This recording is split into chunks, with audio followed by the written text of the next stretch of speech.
าษีประจำแขวงขมวนได้สรุปการจัดตั้งปฏิบัติเวียกงานวิสาสะเพาะประจำปี 2025 และกำหนดทิศทางแผนการปี 2026 กองประชุมจัดขึ้นในวันที่ 16 กุมภาพันธ์ 2026 ที่แผนกการเงินแขวงขมวน โดยการเป็นเกียรติเข้าร่วมของทานพรหมจักร ศรีพันดรห้องหัวหน้ากรมภาษีกระทรวงการเงิน มีต่างหน้าแผนกการเงินแขวงสวยสาอากรแขวงคลังเงินประจำแขวงคณะภาษีประจำแขวงคณะด่านภาษีสากลด่านประเพณีและแขกถึกเชิญแขวงเข้าร่วมท่านวิระประสาหลวงอามาตย์หัวหน้าภาษีประจำแขวงขมวนได้สรุปตีราคาการจัดตั้งปฏิบัติเวียกงานวิสาสะเพาะประจำปี 2025 ภาษีแขวงขมวนได้รับตัวเลขมอบหมายจัดเก็บรายรับทั้งหมด 1,257 ตื้อกว่ากีบพันการจัดตั้งปฏิบัติสามารถจัดเก็บได้ 1,798 ตื้อกว่ากีบเท่ากับ 143.01 ส่วนห้อยของแผนการปีเทียบไซปีพันมาเพิ่มขึ้น 36.64 ส่วนห้อยหรือเท่ากับ 482.31 ตื้อกว่ากีบในนั้นหมวดสินค้าที่ได้ลืมแผนการประกอบมีเครื่องใช้ไฟฟ้า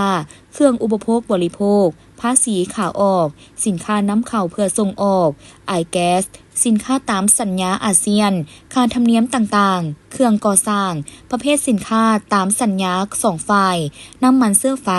ค่าปรับไหมขายเครื่องฮีบและอื่นๆสำหรับปี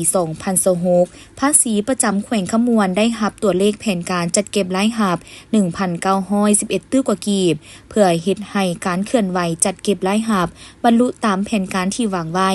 ภาษีประจำแขวงแม่นได้กำหนดมาตรการเป็นเวียกงานจุดสุ่มคือ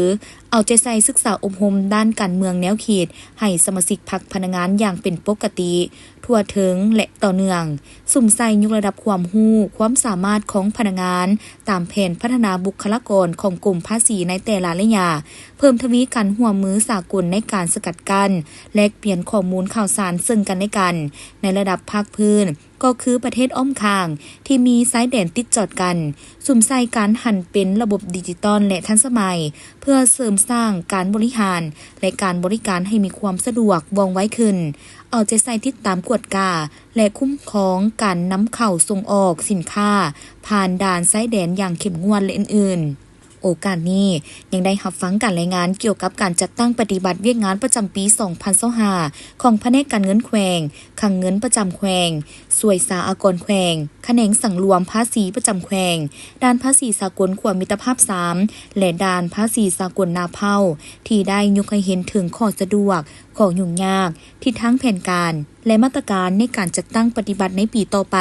เพื่อแน่ใจเฮ็ดให้การจัดเก็บรายรับตามตัวเลขที่ได้รับมอบหมายให้บรรลุและลื่นแผนการที่วางไว้กองประชุมยังได้มอบใบย่องย่อขันกรมภาษีให้คณะนำและพนักงานหลักแหล่งผู้ที่มีผลงานในการจัดตั้งปฏิบัติเวียกงานวิสาสะเพาะประจำปี 2025